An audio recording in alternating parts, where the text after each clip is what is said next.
I gotta be honest, but when are the Game of Year awards? They're Thursday, right? On Thursday. Okay. Yep. Let's talk game. Let's talk Game of the Years. Let's talk Game of the Years. Let's talk Game of the Years. We doing live votes? Are we going? No, we're not doing live votes. We're just going through like the little like contestants or whatever. Game of the Year is Sekiro. Yeah. No. Sekiro. I'm mad Devil May Cry isn't in there. I'm mad Devil May Cry isn't It's there. the next either. one. It's an That's action the next game. one. Let's go to the bottom. Let's do the Game of the Year last. Go to the bottom, like the very, very bottom, like the esports one. Not esports horror, the esports coach. Fuck that. Best esports game. And then go to indie game, best multiplayer game, sports racing game. Like that's where we're at. Fuck all the other things. I don't care about that shit.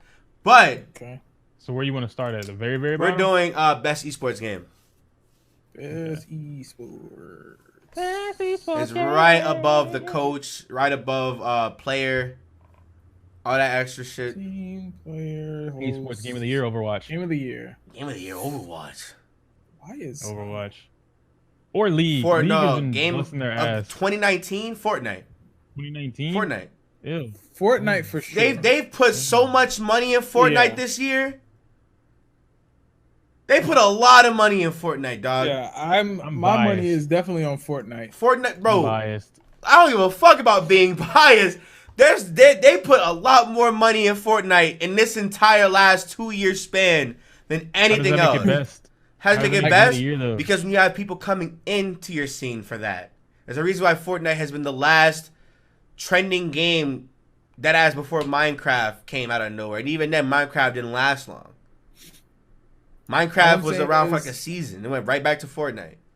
I don't play none of these games. I don't either. And But I know the about only esports, how like that shit works. Yeah, Fortnite is definitely like. Bro, just say you hate shooters, dog. Yo, what's good with you, bro? Just say you hate shooters, bro. I get it. Your ass, bro. Your KD was under. I don't What's hate good with you, bro? shooters. I don't hate shooters. I just strongly dislike Fortnite. Why? That doesn't make it I any think- less game of the year esports. I think the concept of Fortnite, as far as a multiplayer shooting game goes, is trash. Why? Yeah, it is. It's, That doesn't make it less it's a popular. third-person PUBG. No. I cannot immediately build a house in PUBG to avoid being shot No, up to no, death. no. Look, now look, Shit. now look. You can't either in Fortnite. Now look. Yeah, I ain't seen a couple boys. No. Now, I gotta be real though. I will say I enjoyed Fortnite though. If you enjoy base Fortnite without the whole heavy building shit, I be seeing niggas on the fucking timeline on their keyboard building like 5 different fucking towers. I'm like, what the fuck's happening here? I'm telling you, bro. Bro, like, how do you niggas do Mewtwo King the Niggas- Third? no, What's good niggas, with you? Niggas got the macros on deck. I promise you. Niggas be macro and building like ridiculous. And it's- specific type of houses. And it's just like well, while I like Fortnite as a game, but when it gets to that extent, that's just not for me. That is just genuinely not for That's me. the thing, though. In order for you to become a strong competitor in that game, you have to get up to that level. And that's why I don't like that. Yeah, you like if have I'm ever to. playing a shooter and I like it's just like if I shot That's you in the meta, back of the though. head, right? Dog, I'm if just they saying, though, ever if I shot you in the back if of the they head ever and you don't come die out, and you somehow built a tank before my bullet hit the back of your head, I'm pissed. Now, the moment I get You know? shot and I turn around and the moment I turned around, Yeah, the moment I turn around, I'm already up 50 feet in the air. Like that's how niggas be, dog. They'll get shot in the Bro, I back, hate Bob. that They shit. we in that bitch chilling like they be like, what the fuck just happened, niggas? Bro, I hate That shit is scary as fuck, dog. I'd be like, how do you niggas do this, bro? This is not for me, bro. It's not for me. It's not. It's not for me. But I understand what Fortnite is. Fortnite is a phenomenon. It's an actual. I don't disagree with that, but I you know what? Okay, if I think about Game of the Year as exactly what you said, the phenomenon of the year, I can give it to Because it's Fortnite. impact. But if It's I'm doing impact. Like bet, it's definitely not the best game of the year For me. esports. Period. just So think about everything that's going watch on this. with So watch Fortnite. this. Watch this. Counter Strike Snooze. is boring as fuck. The only time that shit gets really any views, dog, like that. Snooze. I thought of the Dragon Hero. That shit is boring as fuck. I gotta be real. I watched. I remember one of my friends. His name is Joey. You know who Joey is, Mikey. I think you met Joey before, yo. I don't know.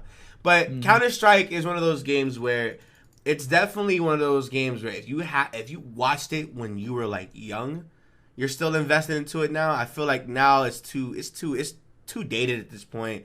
The shit's still in like this shit is still it looks ass to me personally.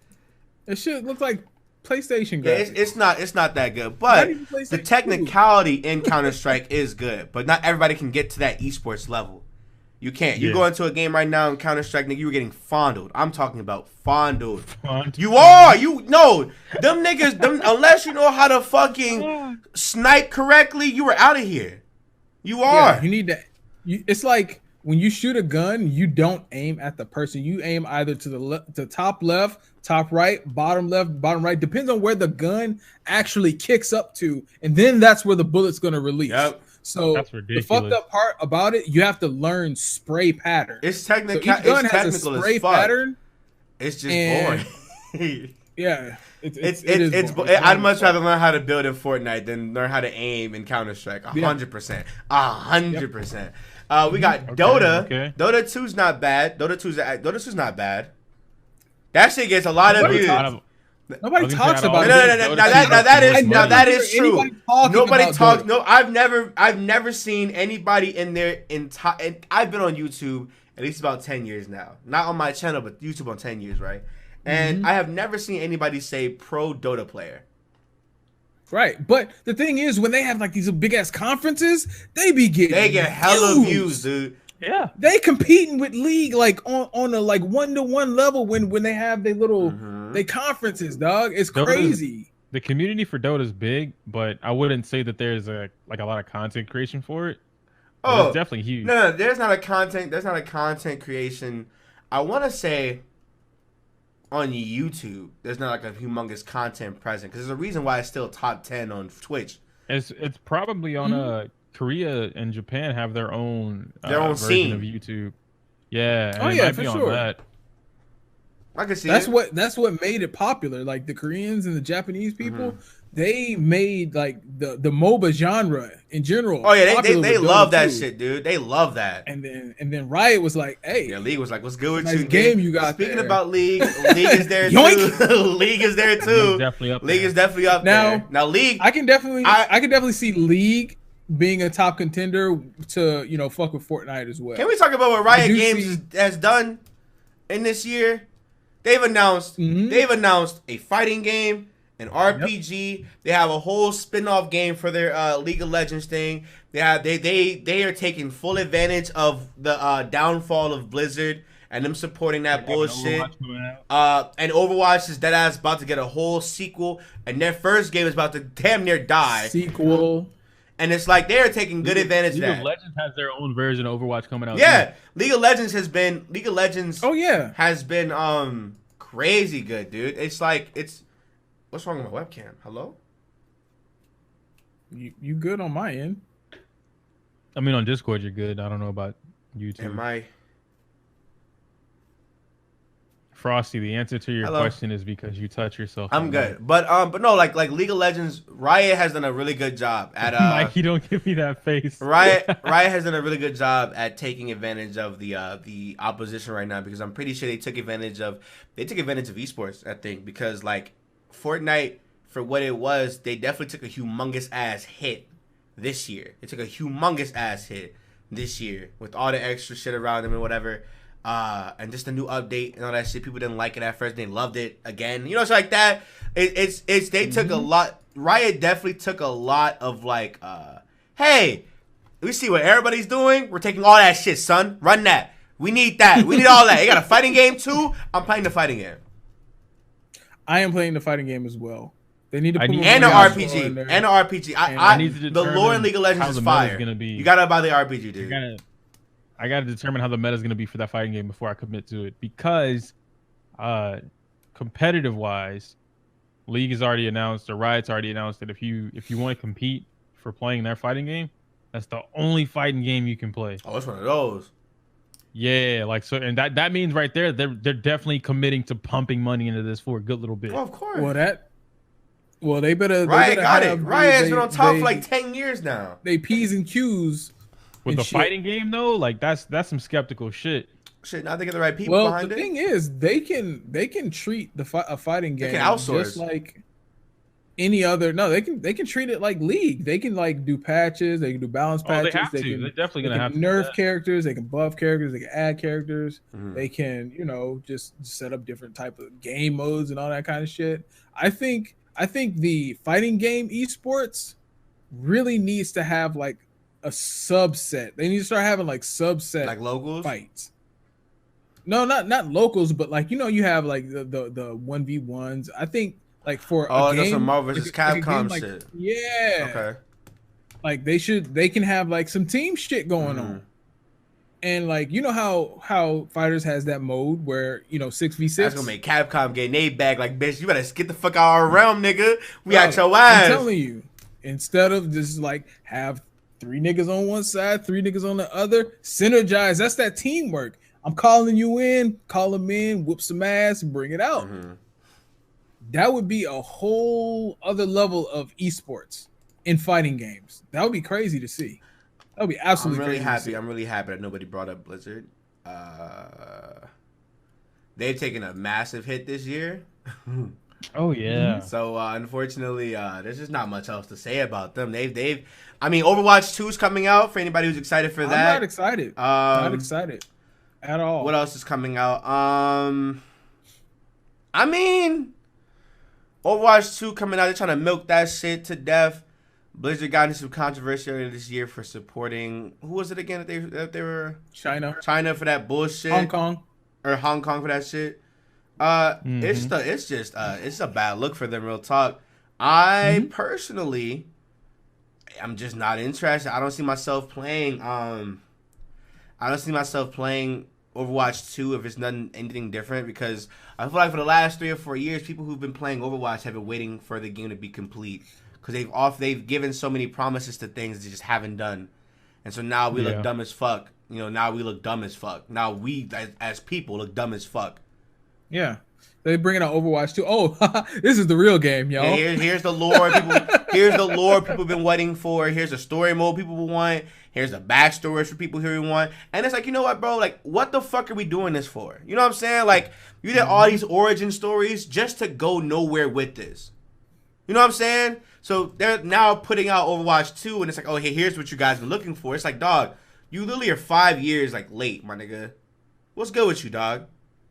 So I'm not really excited for Overwatch 2, but I mean, I think that's not even gonna get in like the discussion for like best esports game this year. Real talk. They're probably about to shut the fuck out of that shit. Real talk. Snub the hell out of that shit. The next one is going to be best multiplayer game. We have Apex Legends, Borderlands 3, Call of Duty Modern Warfare, Tetris 99, and then Tom Clancy's The Division 2. Well, definitely not that. How one. did you go to? Huh? That's right. It's like up there. It's up there. It's right underneath mobile game. It's up there. So Apex. We were just at esports. I just scrolled up. I just scrolled up the list. Best multiplayer up game. Or you scrolled down? Up, nigga. Best multiplayer. Best multiplayer game. Apex Legends, Borderlands 3. Okay, yeah. I'm at the same place. Well, I'm the here, Division but 2 mine is definitely down. I don't even know why the Division 2 is there. Tetris 99, it had its little bump, but I don't think. You know what's not on here that really got snubbed? Real talk. What's that?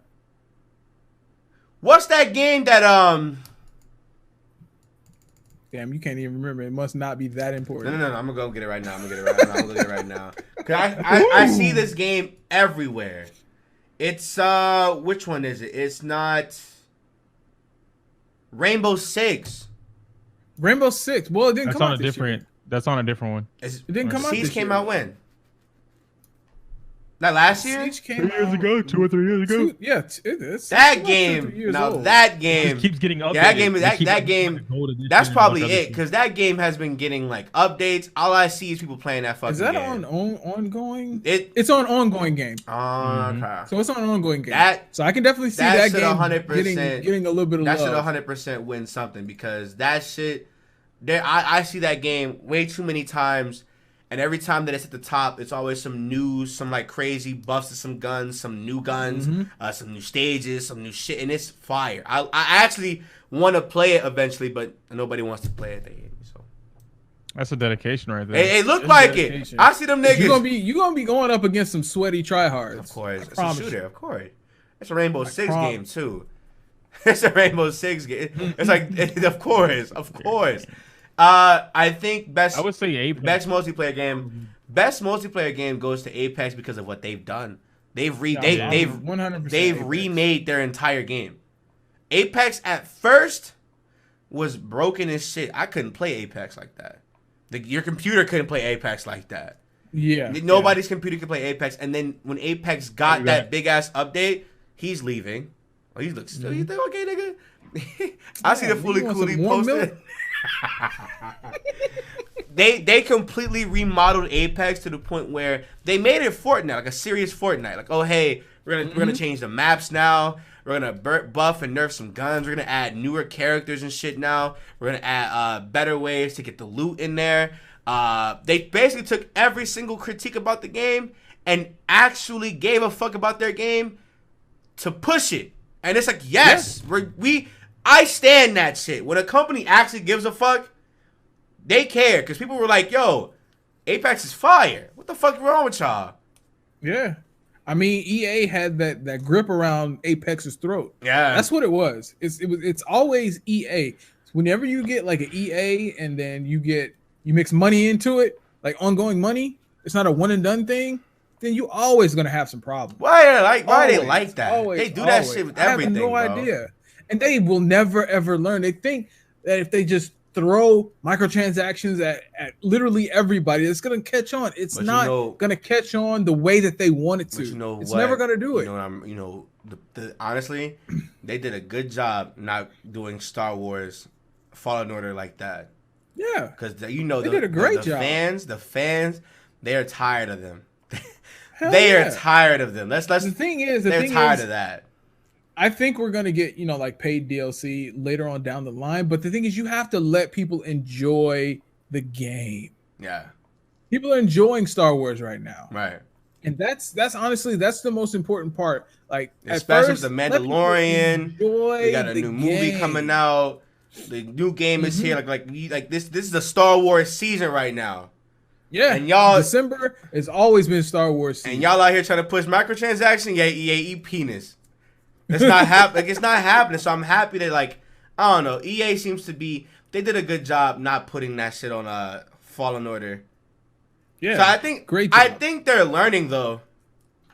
I would hope so. I think in 2020 they're not gonna be like that. Y'all can only fail so much and have these people. And it's not like it's a minority of people. It's the majority of people telling you, hey, stop doing this bullshit with y'all games. Right. We're absolutely not going to fucking buy it. And they learn really quick with fucking, what is that one game? Battlefront? Or no. Star Wars? They learn with Battlefront. Damn. Battlefront. Oh. Larry's Mansion? Anthem. Oh my, bro. Anthem? Dog, game not even on this list, right? They had to take the L on that though. They had to. It had a lot of potential. It could have been fire. Yeah, exactly. It looked fire from the trailer. I tweeted it a couple weeks ago. I was just like, damn, dog. If Anthem had the flight, they had the movement, they had the guns, the combat. It was combat. Like playing everything was great, but who the fuck am I shooting? There's nothing to shoot. There's nothing to do. You give me this big ass world, and there's literally nothing to do. That is true. Where am I flying to? You know what I've started to notice too? A lot of these games that are shooting for these open world, do whatever the fuck you want kind of games, there's nothing in them. The problem with that, it wasn't to do what you want. They had missions. Yeah. They sent you on a mission to shoot nothing. It maybe would have been like 5 NPCs to shoot when you got to your mission. And it's just like, and one big ass little drone. And that's not fun for a type of game like that. Right. Let me be able to like maneuver my way around the world and then when I get to the boss, yo, have him throw some shit at me to where I need to fly up and move the fuck out of the way. No, yeah, like Destiny. Standing on the ground is they tried to pull a Destiny, just didn't.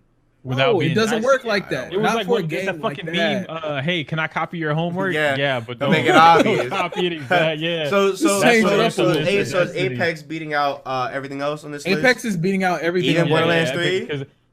Yeah, well, because Borderlands 3 is fun, but it's not like Mikey. You don't like Borderlands 3, Mikey? I'm so heartbroken about Borderlands 3. Why? Because you know with Borderlands 2, man, the thing that hooked me was the story. Okay. The thing that I did not love the characters. I didn't love the only thing that I absolutely loved was Flat and his dog. Okay. I loved it. That was it. The villains were terrible. They were unlikable. They killed off people they didn't have to. First of all, Siren. God damn it. And then it's just like, what were they trying to achieve with the story? The story didn't make sense from what was built up before. Well, no, because the story for 3 is literally, oh my goodness. Borderlands 3 is literally just like Kingdom Hearts 3, where it's like it falls off of something that a lot of people just probably never played. Like, you can't play Kingdom Hearts 3 without playing Dream Drop Distance. The same way you can't play Borderlands 3 without playing without playing the Tales and the Telltale games and pre-sequel. And a lot of those games did not do that good. A lot of people just went over those games and said whatever. They don't care about those games. But those games are essential to whatever they were trying to do with 3. And 3 was another open-ended ending. Cause now oh shit, Siren's power. What's her name's? Tannis. Yes, Tannis's powers. All the Sirens that died, their powers are gonna be given to somebody else in the universe now. Now we gotta go find them again. And they killed they killed the Destroyer. One of the Destroyers. One of them. They did all this extra shit, and it's kind of just like y'all are. They're really trying to drag on this shit. That's just what it is. They're just trying to drag that shit on. But I will agree with you. The characters themselves were definitely not the most charming. I definitely enjoyed. Yeah, they weren't charismatic. Yeah, they didn't have that Borderlands twang to them. They spoiled us way too much with Handsome Jack. They did. Handsome Jack is for him being the character that he was. No, Handsome Jack is one of the greatest video game villains of all time. I don't think they'll be able to. They can't top Handsome Jack. They can't do that. What's her face? The girl from 3, the punk rock star bitch. She had his attitude. She had his attitude, but it was like, I don't want a clone of Handsome Jack. I want something better than Handsome Jack. Because if you try to clone Handsome Jack, it's just forcing it. That's all it is. You're just forcing another Handsome Jack type character, and like, I would have been fine with just a straight sadist. I would have been fine with like just an evil motherfucker without the YouTube attitude. Yeah, if they would have gave her that shit kind of ruined the real talk for me. Yeah, if they would have gave her like some type of, just any other attitude that she had, dog. Like it was terrible. It was terrible. It literally made me not interested in the game. Right. It's like, because every scene they showed up in, like, okay, the brother was okay. The brother was cool. The brother was fine. It was just whatever scene that she showed up in is just like, damn, do I really have to sit through this shit? And she just be talking, hey, what's good? Like, shut the fuck up. And like when Handsome Jack was literally anywhere coming through the comm when he's on the screen, you wanted to hear what the fuck he had to say because the shit was going to be funny. It was going to be funny and outlandish and absolutely fucking cruel. And that's my humor. That's absolutely my humor. That's but don't too. Force it. Don't force it. Because when you force it, you try to make it seem like it's a shadow of its former self.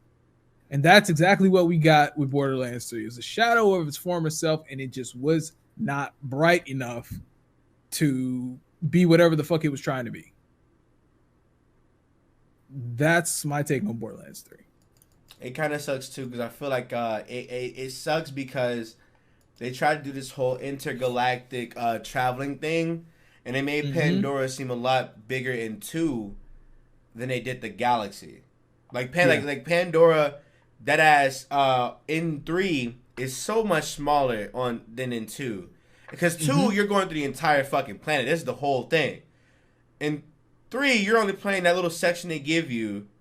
The 2 sections after that, then you leave the planet, and it's like, okay, you get to the next 2 or 3 or 4 worlds, and this could have been on Pandora. Yeah, like these environments could have been on Pandora. So it's like you sacrificed a lot of immersion that Borderlands 2 had when you try to like go over the top with the story. Because I feel like Borderlands 2, I can play through that bitch anytime. Yes. But Borderlands 3, the meat is really in the side quest. Are they not so 3 isn't on the same planet? It is. 3 it starts off on Pandora. It starts you go on there the like planet. one or two more times, and that's it. Yeah, but then you go to these different planets that have. So basically, what I thought was the planets were like we was gonna see some new shit, but throughout the entire galaxy, it's just like. Okay, they're rehashing. They're dead ass rehashing. Like Jacobs is on a different planet that are on Pandora. Meteor is on another planet and all that kind of stuff, and it's just like, damn, y'all niggas ain't got different weapons, or y'all niggas ain't got different like environments to your already established like town. Like when you dead ass get off Pandora the first time, you're introduced to this like metropolis ass planet. And that was literally Hyperion. Yeah, and that bitch is fucking fire. It's big. It's not huge. Like it's not huge. It's not big, but it's still big. And it's like this bitch is dope. Like it looks great. But we saw that in Borderlands 2 at Hyperion. Literally could have been on Pandora. And that's it. Like the Arctic place. On Pandora. That's the first hour of Pandora, actually. Literally the first hour. Yeah. Literally. Like, but no, that's what that is. Like, unfortunately, like, it's just Borderlands 3. I definitely was talking to Fu about this. So, like, Borderlands 3 definitely felt like they were chasing more of a story element than a gameplay element, which sucks. Because, like, as a fan of Borderlands and the established lore and the already immersive gameplay, I would have much rather you just give me a gameplay experience if that was the case. Exactly. You know what? I would have much rather had the vaults come to Pandora instead of us going out to the vaults. I would much rather the vaults be on Pandora and all the sirens be on Pandora. Yeah. It could have just been a Pandora all the sirens come to Pandora, and then, you know, it wouldn't have been a bigger clusterfuck as Borderlands 3 made it. Yeah. Especially when like in the like the pre-sequel and like even 3, like they made Pandora seem like this important ass place to be at. Then it's like, oh hey, no, there are other planets. These other planets have all the vaults. You have the sirens who are scattered throughout the universe, and when they die, their powers get transferred to they're devil fruit users at this point. So it's just like. Hey, it's just like they made the universe seem a lot more bigger than they presented it, and I feel like that's gonna get fixed in whatever Borderlands 4 iteration they come out with. I hope so. They're gonna do a 4, of course. Oh yeah, it sold very well. Borderlands 3 was the best, not the best selling game in the series. Yes, it was. It was the best selling game in the series for the first week. For the first week. It sold very well. It sold really good. It sold really good. It's really good, dude. Like, it's not a bad game, but they just tried to make it something that the fans was not ready for. I don't think the fans was ready for that type of experience. I know I wasn't, because I was looking more towards, I love the story. The story is what got me hooked on the Borderlands. So it's just they went in a direction to where it's like, I'm not really fucking with this. And all the like I said before, all the traveling shit, we could have went without that. Yeah, I agree. Let's keep pushing though. Let's keep pushing. Right. After multiplayer game, it's family game. You want to do family game? They're literally all Nintendo. All games. Nintendo It games. really doesn't matter. I was gonna say.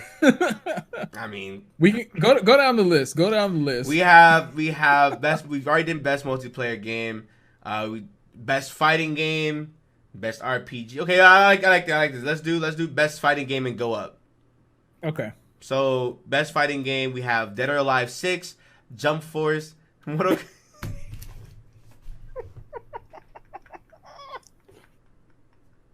can't believe they actually did that. I almost threw up when I saw that the first time.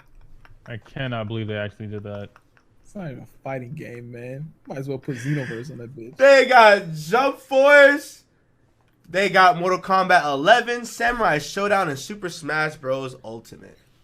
I think it's gonna be a tie. Well, not a tie, but it's gonna either come down to Samurai Showdown or Super Smash Bros. It's not Super Smash Bros. Based on popularity, sure, but like as far as an actual fighting game, Smash is immediately out. Jump Force is immediately out. We're talking about actual fighting games. It's either between Mortal Kombat 11 or Samurai Showdown. Yeah. DOA is up there too. DOA is a very solid but game. DOA is like number 3 on the top 3 list. Yeah, I would say it's number 3 out of those. Well, yeah, because the thing that made DOA so unattractive is their sales model. Like it's free to play, but you sell all the characters. 6 you buy. 6 was a straight up game. 5 was the one that was. Oh, really? Oh, damn! I'm out of the loop then. Shit. I was gonna say, I was so confused when you said that. I was just like, no, 6 didn't get no love actually. Yeah. Did anybody realize that? I forgot Dead or Alive 6 came out this year.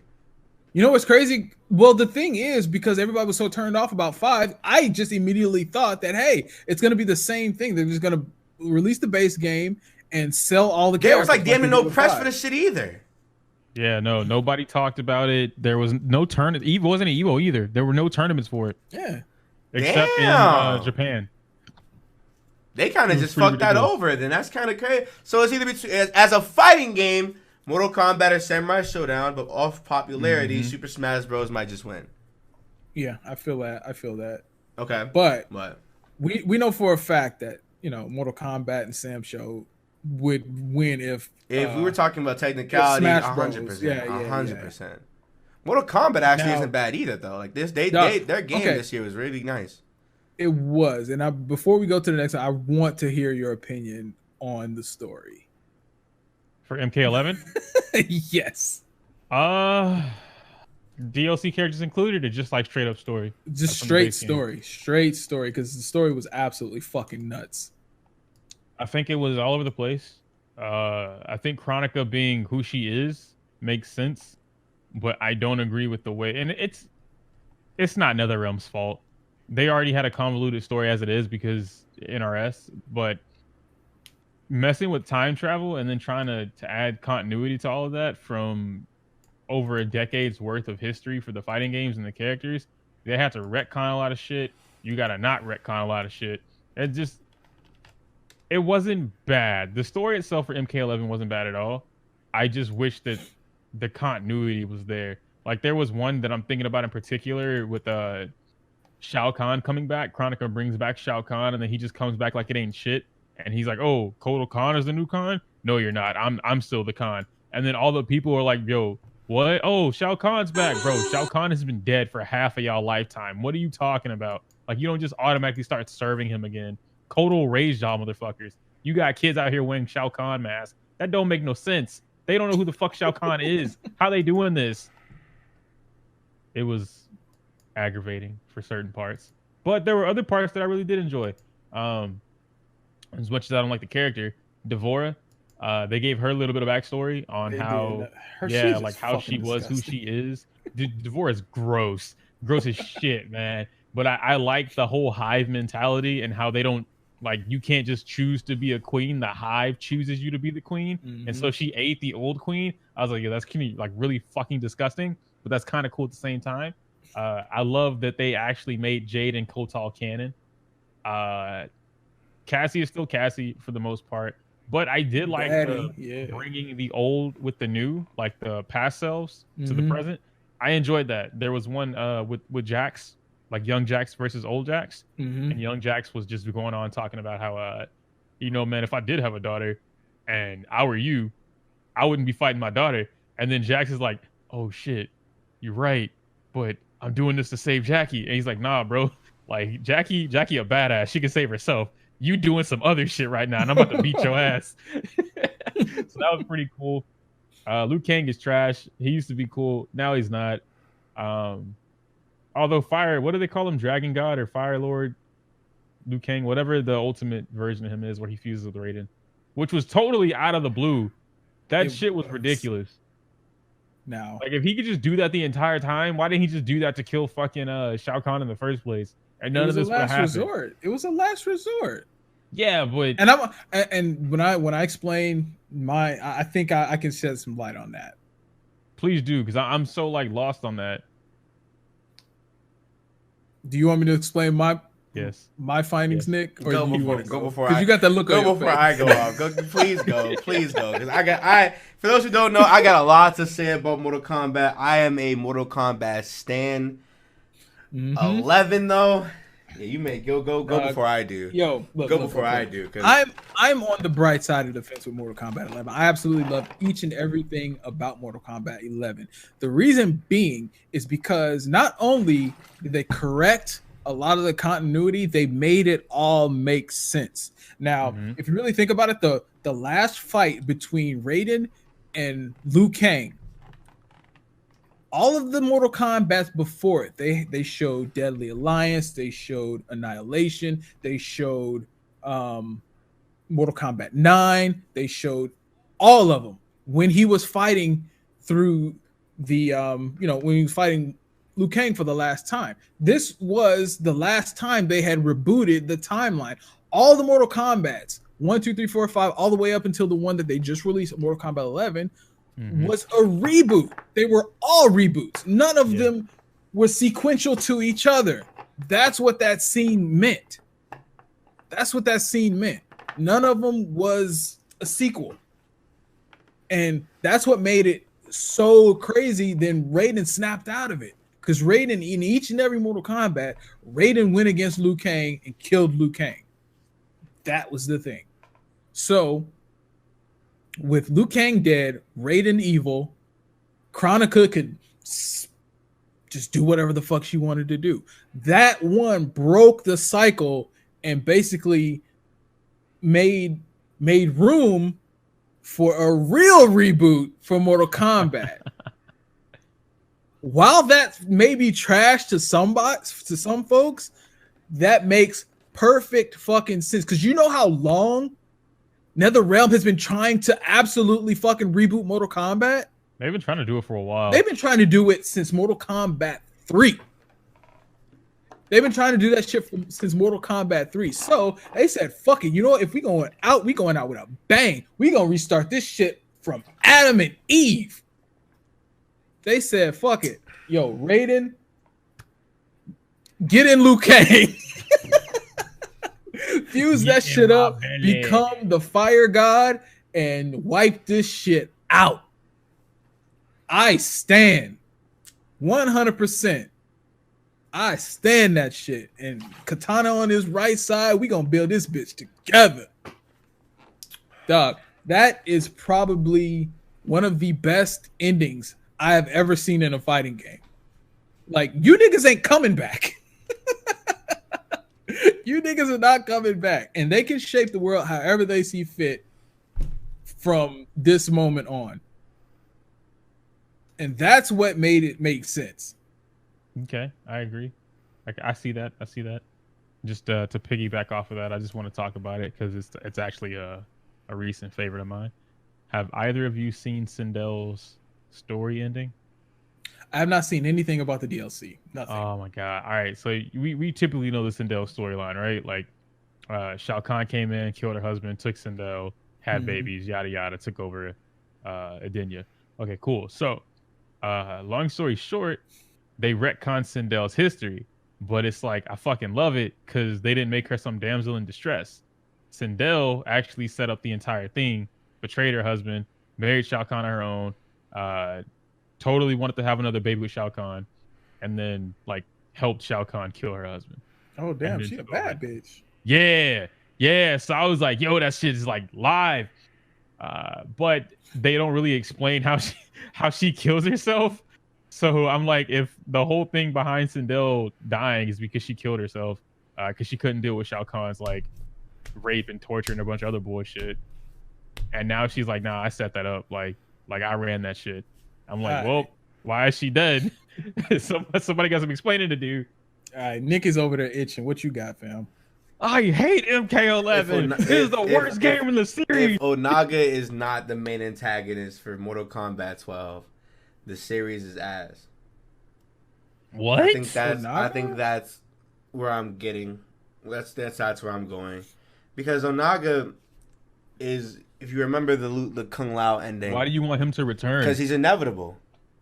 The Dragon King is it's one of those things where it's like none of the timelines know about. None of the Liu Kang that you see in 11 is a desensitized Liu Kang. He doesn't know who Onaga is. The Dragon King is a outer universal creature. He's about the same thing as Kronika, if anything. And that's because we've already gone through. What was that, 3, right? With Onaga? No, Onaga is like deception. That's like. So that's 4. No. Mortal Kombat 4. Mortal Kombat 5 is Deadly Alliance. 6 is Deception. 7 is Armageddon. Okay. 8, I don't know what the fuck 8 was. 8 was the other attempt at a reboot. Yeah, they tried to do. And then 9 was also an attempt at a reboot, and then 10 was the continuation of 9. So Onaga is supposed to be like, and this is kind of crazy because I will say they did make a lot of shit make sense. I will agree with Mikey on that, because Kronika is a part of this, like what do they call them?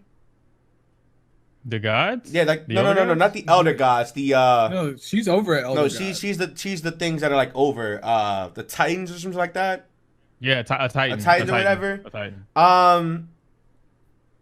They did make a lot of shit make sense. How certain characters in the MK universe are like supposed to be like beyond time and space and shit. And Onaga is one of those characters. Onaga himself is an inevitable character. He is. They got, for the entirety of the series, even if it is a reboot, they have gassed Onaga coming back. Even in Kung Lao's ending. He's literally. I didn't see Kung Lao's ending. He literally calls. Oh, there's dead ass a Onaga cameo in Kung Lao's ending. He's an inevitable being, and it makes sense that he's a Titan.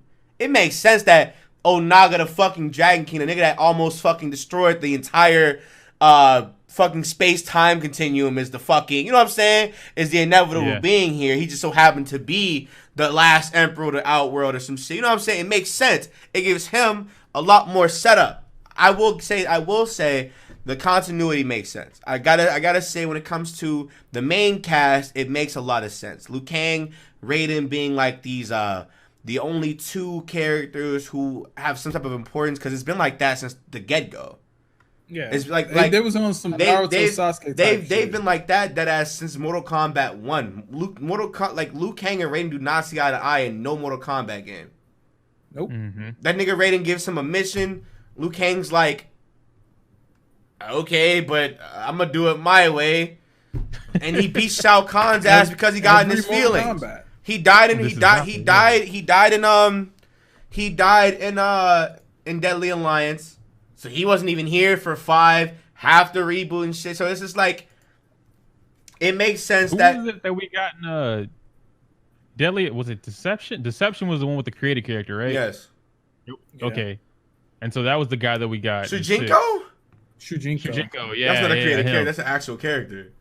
What purpose did he have? What was his? Okay, I'll explain this. I'll explain this whole thing for everybody who is not was savvy. Yeah, we can savvy go with that. on Mortal Kombat lore and shit like that. So for the entire thing of Mortal Kombat, they literally just made this canon. Well, it's not. It's they didn't make it canon. They made it very obvious. Like they said, okay, this is what we've been planning to do for a long time. Chronica is essentially this person who I guess is a Titan. She exceeds time and space and the realms and shit. She's in a whole different plane of existence. That's that. She has been manipulating the timeline to make sure that she is always in control. Because if Liu Kang and Raiden, two of the most strongest motherfuckers that are living, work together in any scenario, she loses. She does, and she wants to have that. I.e. MK11. Yes, she wants to have that complete control over all this. She has fun with this shit. This is enjoyment. The mother of the elder gods, she loves this shit. You know what I'm saying? She wants the wars to happen. She wants the what's his name? The what's his fucking name? Describe him. Hold on. No. It's the one being or some shit. Hold on, Mortal Kombat. Yeah, the one being. She wants the one being to come back, so she can. She wants that for herself. So she wants. That's why Shinnok is so obsessed with it, cause he wants that for himself too. Sentra is just a bitch who's just yes, mother. You know what I'm saying? Well, it don't matter. So she wants to keep control over the timeline. She wants one of them to do this shit. There's a reason why Naga's dead. All this shit is supposed to be for Chronica's doing. Was that Shao Kahn is literally being manipulated by Chronica? Literally. Yeah. He wouldn't have killed Onaga if it wasn't for Chronica. Cause it makes so much sense that they're gassing the fuck up out of Onaga. Cause they made him a Titan. It makes sense now. The best thing about Mortal Kombat 11's story was, like you said, the past and the present versions. I love the Cage family, how their dynamic is, how Cassie sees her family in a different light, in a different timeline, a past iteration of themselves on a whole different spectrum. I like how the original characters that we grew up, like the original Johnny Cage, the original Sonya Blade, they look at each other like, nigga, I married this nigga? Fuck you. No, we have a child, my nigga. What's good with you? I love how Sonya actually dies. I love how she actually dies, because that's a character. Like, it's so weird because these are like side characters in the original timeline. I'm actually upset that she dies. I understand it completely, because in the original timeline, it's literally only Liu Kang and whoever you just so happen to gravitate towards. Liu Kang is the champion, deadass. He is the main character for the first 4 games of Mortal Kombat. Until he dies, then it becomes Raiden. And then after Raiden, then it's Shujinko. And after Shujinko, timeline reboot. And then it's Kung Lao, or it's supposed to be Kung Lao. Well, it was supposed to be Kung Lao initially. But they were just like, Kung Lao said no. And Liu Kang was like, okay, well, they chose me to replace him. We're here. He just so happened to be better. He's a chosen one. This is Liu Kang we're talking about. This nigga is him. Like, it's Liu Kang. So it's weird I gotta say that it makes a lot of sense. It makes 100% a lot of sense that this is what they've been trying to do, because like you said, they've been trying to reboot Mortal Kombat like at least about 3 or 4 times at this point. And I'm happy that Ed Boon actually finally gets what he wants, because for a while he's been like very unhappy with the IP and shit like that. I'm happy that we can finally get a Mortal Kombat game that we need. My only issue with this is you have all these characters who are fan favorites, you know. Dog, when Scorpion died, I was so sad, dude. I completely forgot that actually happened. When Scorpion died, I was sad. Then Young Scorpion took over. Young Scorpion came and took over everything. That was a nice moment. Sub-Zero. Like, even though I didn't like it. No, when Hanzo finally died, if you read the fucking comics, dude, him dying is the best shit on the planet. Because he's been trying to remove himself from the Scorpion mantle for years. Literal years. Why though? Because the Scorpion mantle is based off of his rage from his family being assassinated by Quan Chi. With Quan Chi being dead, he wants to put that shit to the side. He's like, I don't need this no more. I got my revenge. I'm gonna let my people go to rest or whatever. I don't want that power anymore. I'm gonna build a whole entire new Shiraryu, And then what happens in the comics between 9 and 10 is they make 2 characters very important that just never get seen again, and they kill off all of his students, and he uses that power again. But he hates using that power. He hates it because it's built off of like rage and shit, like actual raw emotions or whatever. He hates it. Yeah. So when he died, that was very sad for me. Seeing Frost finally get her annoying ass dead, I love it. Yes. Seeing Sub-Zero dead ass last till the end, fire. Yeah, the whole Jackie and Jax little that shit made me mad first and foremost. When like he was like, I have to fight you. It's like, this is your daughter, my nigga. I felt good playing as old Jax, beating that nigga's his what ass. the fuck is good with you, dog? Yeah. You got issues, bro. I'm doing it for the better good. No. And that's and I don't know. For me, I like the story elements. Like I like the characters that get their shine and shit. Everybody else kind of seemed like fodder to me. Like I liked oh hey, Liu Kang and Raiden throughout all the timelines. She made them fight on purpose, because if they were to ever work together, all her efforts were not for naught. Like she's gone if they work together. Yeah. And they finally work together, she's gone. But there's more Titans. Okay, cool. That's great. You're opening up a door for more crazy, you know what I'm saying, crazy beings to come out. We're good. Then I'm a fucking nerd. I don't care. I'm real what the fuck is going on. And the way he said, I'm a fucking nerd, dude. Again, he just hit you. It's like, what the hell is wrong? Stop judging me. Anyway, no, like, I like that. I like the world expansion. I don't like the world restarting. I understand the first reboot. Like I understand like the whole Armageddon. The timeline fucked up, my nigga. You're supposed to let Shao Kahn win for the better output, and then it's like, okay, we let Shao Kahn win, and this nigga Liu Kang still he still goes rogue, and now he's evil again. All right, so well, my question to you is, what other choice would they have had? You got to think about it, because in Mortal Kombat 10, Raiden was evil. Raiden was evil in both iterations. That's what I'm saying. Raiden was evil. Fucking Liu Kang was dead in one before, and then became evil, and they both became evil in one. Yeah, it was evil. Mm-hmm. So like with all this happening, like without Chronica, without all that shit, like there would be nothing to go off on after 11 if none of that happened. If absolutely I think they nothing might have been able to happened, get away with them not they rebooting, did it too early. like I hard feel rebooting. like they did it way too early. I think they could have gotten away with more of the story though. But how though? So when it ends, Chronica gets destroyed and everything gets restored back to, I guess, natural order. No, because everything gets restarted, literally restarted. Like when you killed Chronica and took over the sands of time, the entire continuity is gone now. Yeah. The nigga Liu Kang deadass becomes the god. Like, hey, here is how things are gonna go from now on. Meaning, the only person that can. You know what that means? That means Blaze never happens. That means none of the Shao Kahn shit ever happens. That means none of the Deadly Alliance shit happens. None of the Armageddon shit happens. The prophecy is never fulfilled. That means what you just played in 11 never happens. And none of the timelines happen. None of that shit happens.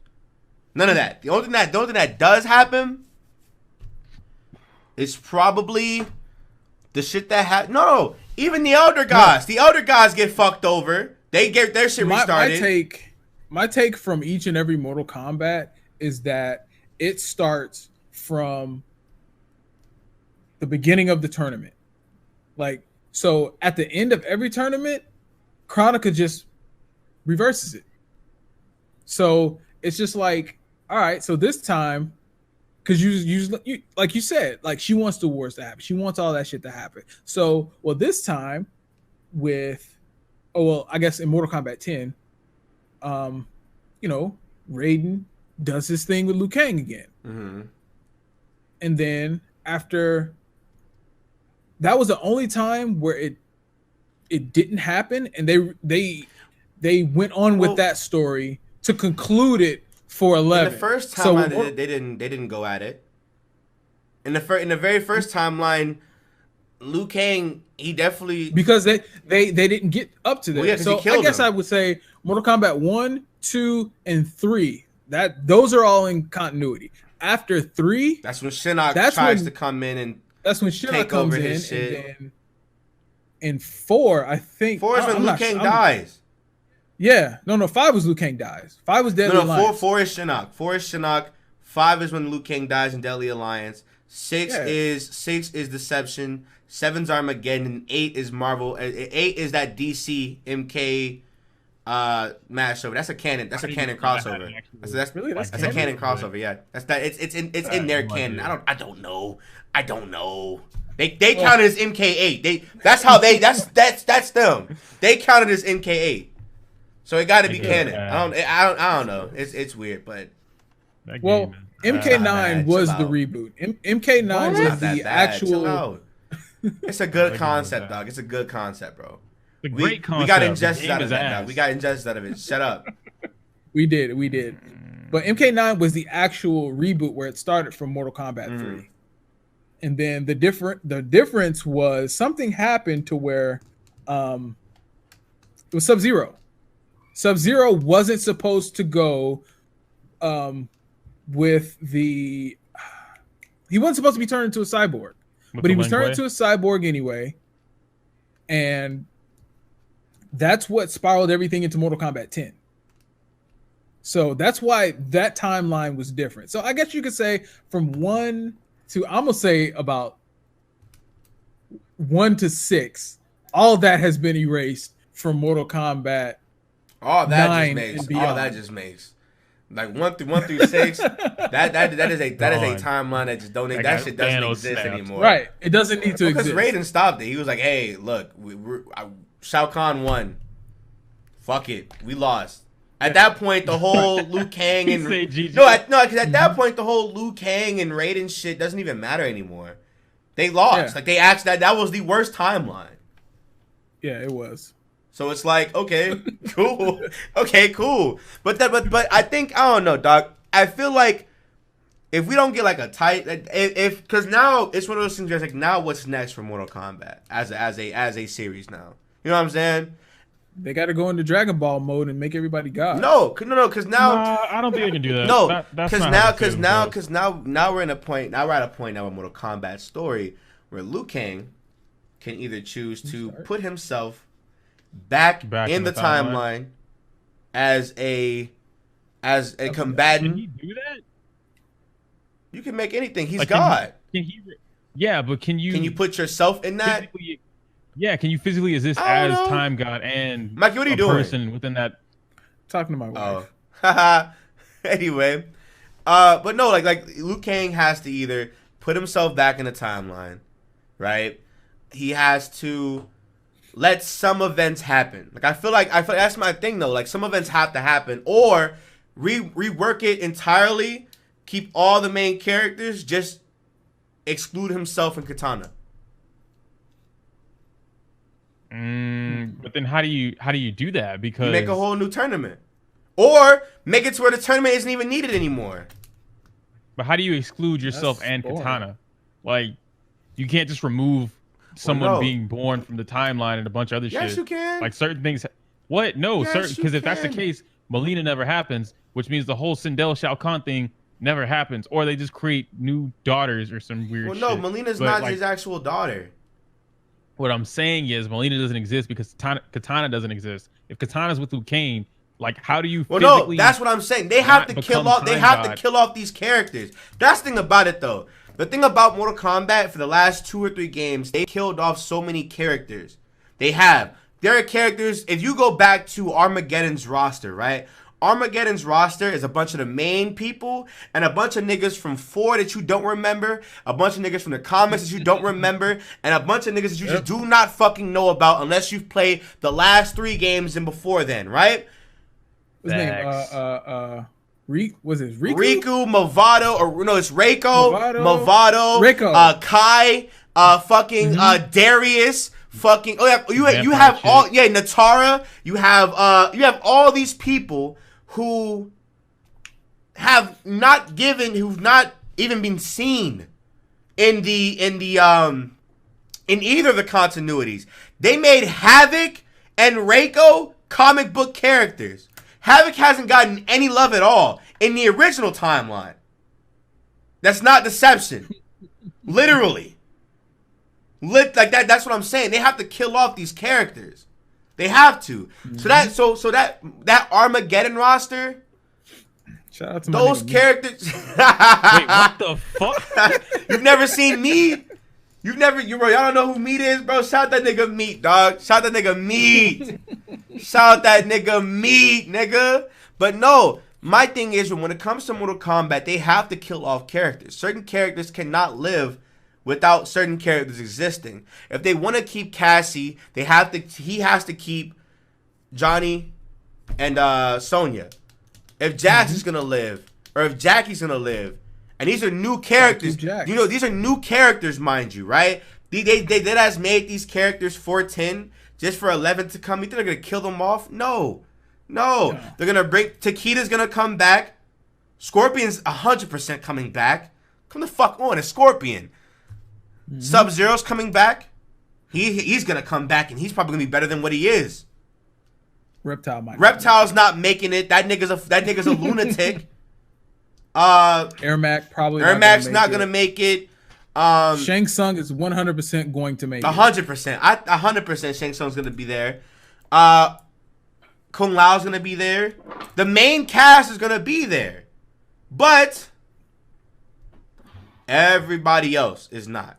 Kung Lao may be the main character in this next iteration. I can see it. He may be the chosen one. He was already the chosen one. Like, no. He may take that path though. That's what I'm saying. You think he might agree to the tournament? He's going to agree to the tournament because there's nobody to oppose.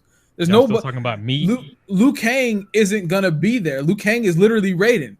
Liu Kang is gonna guide Kung Lao. He's gonna be like, "Hey, this is what you don't know, nigga. Do this shit. Like, dude, you gotta do this shit. Whether you like it or not, nigga. You gonna do this damn tournament, bitch. Forget you talking about. You gonna do this damn tournament, bro. But no, like that's my thing. Like, they're gonna have to kill off all these. If you go back and look at the Armageddon roster, that entire roster, barring like 10 motherfuckers and main characters, are gonna be gone. You might see Natara, because she's from the vampire realm. They might actually explore more of the realms now. Natara, Havoc. I feel like they have to. They have because you already like destroyed and retconned everything else. Exactly. So you kind of have to go. That nigga Reptile is not coming back. Mortal Kombat. Reptile. I don't want maybe somebody else from his clan, sure, but we still don't know. We still don't know about a. You know why Reptile might come back though? For Onaga. In the original timeline, Reptile... Or like a lackey No, or some no, shit? in the original time... They're related. No. He's not related at all. In the original timeline, Onaga uses his body as a vessel to come back to life. That's the whole prophecy. The Dragon King is born... That was in Mortal Kombat 7, wasn't it? That was really deception, yeah. That's the whole prophecy. The Dragon King, when he died, he's going to come back in a dragon egg. He's gonna come back. The Dragon King is going. It's an inevitable. It's that as one of those like over. Like, they gas up Onaga so much in both timelines. Even in this game, they reference this nigga. He's an inevitable character. Onaga has to come back. You can't have a Mortal Kombat game without Onaga. He's the end all be all besides Shao Kahn, literally. And if anything, he's better than Shao Kahn. Because if they make it to where like he's a Titan, oh dog, what? It's a wrap. So Naga might come back. Yeah, I'm saying if Mortal Kombat 12 doesn't have Onaga, I'm gonna be mad. Or if it doesn't have a new Titan, I'm gonna be mad. I think that's where I want to go. I think that's how I'm gonna just leave it. I feel like they have to go that path. They have to, because who else is there? They killed Shinnok. They killed Shinnok versus actually sealing that nigga away in the Nether Realm. Mm-hmm. They actually beat Time God. Fuck, you know what I'm saying? Shao Kahn is they made Shao Kahn a lackey in 11. That's disrespectful as hell. What if they turn all the main cast into Elder Gods? So like Kung Lao. How though? Like how would they do that? They just let the new characters live. Mm-hmm. That'd be annoying. I probably wouldn't watch it. Real talk. Yeah. I probably no, because if I'm playing a Mortal Kombat game, be real with me. Anybody watching this shit, dog. If you're playing a Mortal Kombat game, nigga, you are playing for the fighting. If your game don't have the Scorpions, the Sub-Zeros, nigga, Liu Kang's been out of the roster for so many times. I forgot that nigga was even a character. Real talk, dead ass. Yeah. That nigga in any iteration, bruh. That nigga dead ass died, and for 3 games he was obsolete. Even in Deception and Armageddon, he was the zombie. He ain't have all of his moves. He had like some ghostly shit. You know what I'm saying? We still don't know what happened to Smoke. We still don't know. We don't know what. There's so many characters that they have to bring back, because there's so many characters they just keep fucking over. If they really wanted to, they could finally give Taven and Dagon some love. The whole Adenian gods or whatever, they can give them some love and be like, oh hey, you know, we're gonna build off that story because that's how Armageddon happens. Mm-hmm. Like, oh shit, Taven, Dagon, the brothers are gonna race in the next couple of years, and they wake up, and instead of pre-releasing them early, release them at the exact intended time for them, make them race or whatever, but then have the events before then actually be the events that happen in the right timeline or in the right scenario how they're supposed to be. Yeah, there's so much with Mortal Kombat that happened that was supposed to happen but didn't happen, but happened later, and then it still fucked everything 11 up. is Armageddon. 11 where everybody, it's a temporal Armageddon. Like I said it in the game. It's a temporal Armageddon. Like, we deadass skipped Onaga. We deadass skipped Onaga. We skipped him. Like he is gone. They could have built up on Onaga though, because they laid out so much shit for him. Like Goro deadass lost his arm and was left wandering in the woods and shit in the comics. We never saw Goro ever again. Literally, never. I'm dead ass. Like that's the continuity shit that's missing. Cause Takeda's gone. Goro, speaking of which, where the fuck is he? He said it was on a mission.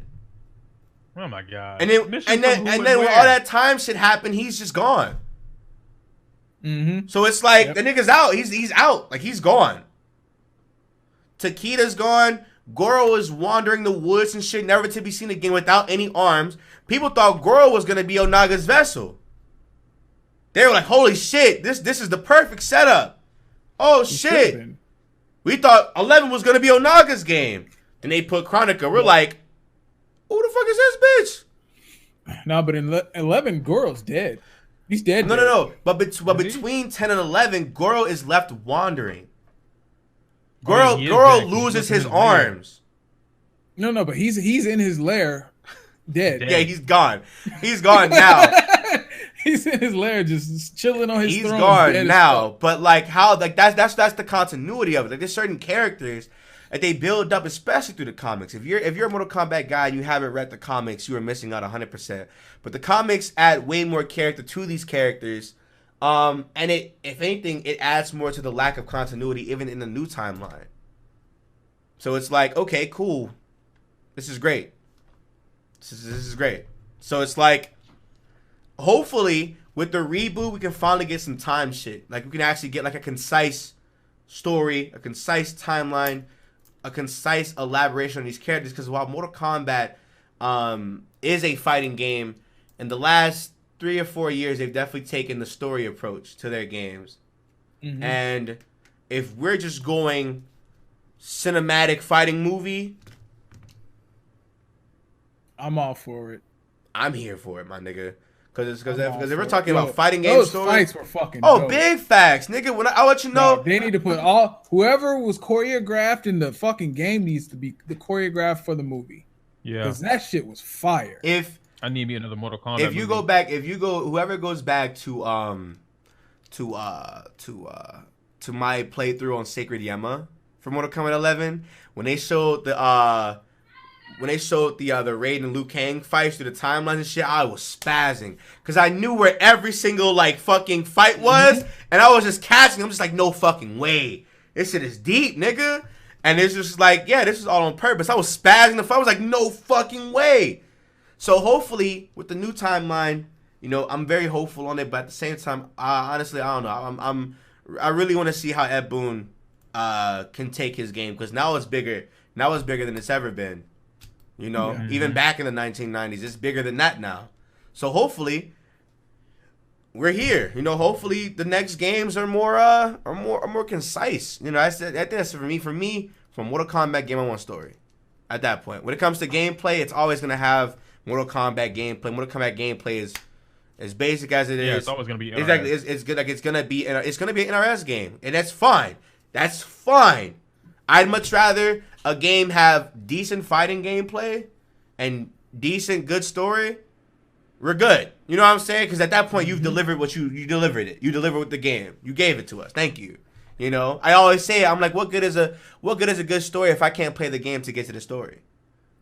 That's why I don't like Mystery Dungeon. Like Mystery Dungeon for me, it's a boring ass game to play through. The stories are great, but the gameplay is boring as shit. The gameplay is boring as fuck. I like, what good is a good story if the gameplay's dick? Look at what are some other games like that? Dragon Ball Fighters. Dragon Ball Fighters story mode was the equivalent to a mobile game. The gameplay was great. Gameplay was absolutely niggas didn't even play the story. But to get through the story, you had to play the story. To get through the story, you had to keep and that fighting. Shit was a drag. Keep fighting, and you really didn't get major plot points until you got done with that one chunk of fighting. It was that whole 8-7 map or whatever. Yeah. I literally paid for the season pass just so I can get 21 and not have to play the story. I did too. I still haven't played the story. I played it for an hour on stream, and I was like, I'm not playing this fucking story. I played half of the good side. Dude. I'll be real. That shit is so garbage. It was like they were trying to bring Budokai to a fighting game without the actual Budokai action. I was like, I don't want this. That's my thing. I'm like, you know, when it comes to a video game, I want to play the game. I don't give a fuck about the story. I read a book. I'd watch a movie. You know what I'm saying? But if you're giving me a game with good story and good gameplay, we lit. We're fucking lit. Salt, pepper, and the taco season. Hey, I'm making nachos. Yeah. Let's go. Oh, let me over But there. no, when it nigga, you got a big ass burger. I'm gonna say you got Wendy's, bitch. Nigga, move. I had a little 4 for $4. I don't even eat this 4 shit. 4 is gas though. 4 for 4 is gas. Relax. 4 for 4 is fire, bro. Yeah. Okay. I don't like you privileged fuck. The single cheeseburger. No, I fuck with the. No, you can get a double. What are you talking about? I didn't order this. My mom went to Wendy's and left her phone at the house, so I had no idea she was gone. So when I went downstairs the first time, I was like, "Yo, where you at?" And her phone was in there. And then she came back and she was like, "I went to Wendy's. Ha ha." Your dog I about left to my put phone a sneak at the attack house. on your food. Your dog is looking at your shit like, bro, I want that. Hey yo, blood. Hey yo. He's always doing this too. Yeah, he wants to eat, nigga. Let's keep pushing. No, best RPG. Final Fantasy 14, Outer Worlds, Monster Hunter World, Kingdom Hearts 3, and Disco Elysium. Yeah, I voted Outer Worlds on this one. I give it to. I give it to Outer Worlds. Sekiro isn't. Yeah, Sekiro isn't I'm like an RPG. giving it to Outer Worlds. That shit is gas. Disco Elysium. I don't know what the fuck Disco Elysium is. That had to be some backdoor type shit. I'm about to Google that bitch up right now. That's gotta be second friend spot right Oh, next this to shit like a Facebook game. Yeah, I'm next. I'm giving it to Outer Worlds, bro. Yo, that's definitely one of Hideo Kojima's boys. I'm giving it to Outer Worlds. We got best action / adventure game. We have Borderlands 3, Control, Death Stranding. Oh, wait, is that the one with Astral Resident Chain? Evil 2. The Legend of Zelda: Link's Awakening and Sekiro. I give it to Sekiro. Yeah, I gave it to Sekiro. You know what's crazy? We didn't get a horror game thing this time. Because, I mean, Resident Evil 2 would have won. Yeah, it should have gotten something. RE2 wasn't bad at all. It just competing against these other games, it's not up there. Because it's in a category where it just doesn't belong. I don't think it needs to compete. How does it win? I don't think Resident Evil 2 doesn't need to compete. That's one of the greatest games of the last 2 decades. It doesn't need, and it's a remake, a probably one of the best remakes of a game we've ever seen in the last couple of years. It doesn't need to be until we get through. It doesn't it doesn't need to be in a rank. Like for me, it doesn't need to be in a countdown. That's me.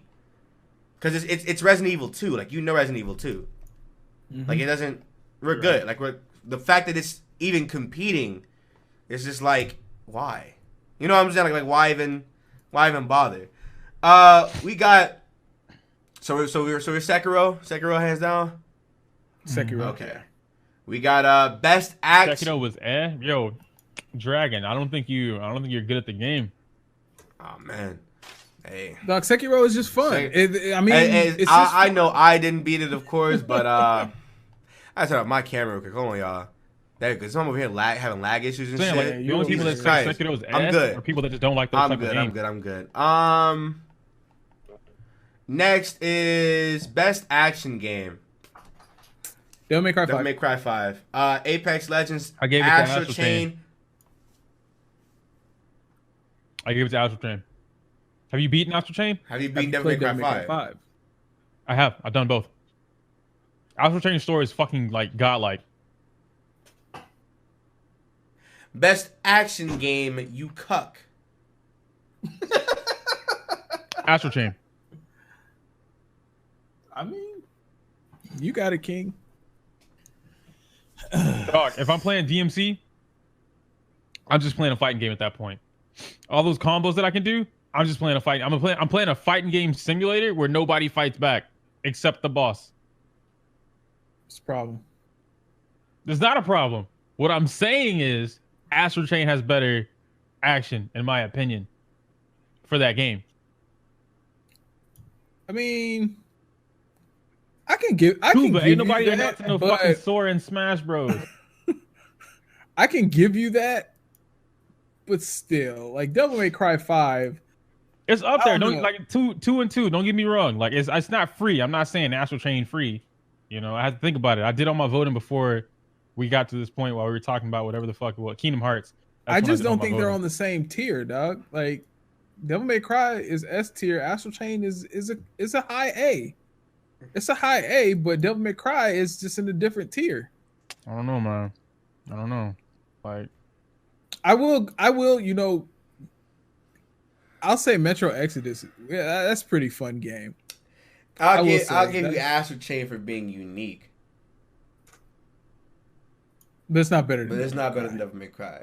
It's unique in the sense where you actually have to control 2 characters and you have to actually play with your tactically. You have to, because I mean, if you just go in there by yourself, nigga, you as a person, you're losing that fight. You need your what's they call them shits? They what are they called? Let's just call it a persona or a stand. Your stand. You need them to do actual damage to these bosses, but in order to do that, you really have to You really have to play with this for you, play with this for them. So I think in terms of like, it's a unique way to play the game, sure. But in a game where you're pretty much, I mean, at that point, it's pretty much the exact same thing if you want to talk about nobody's battling you.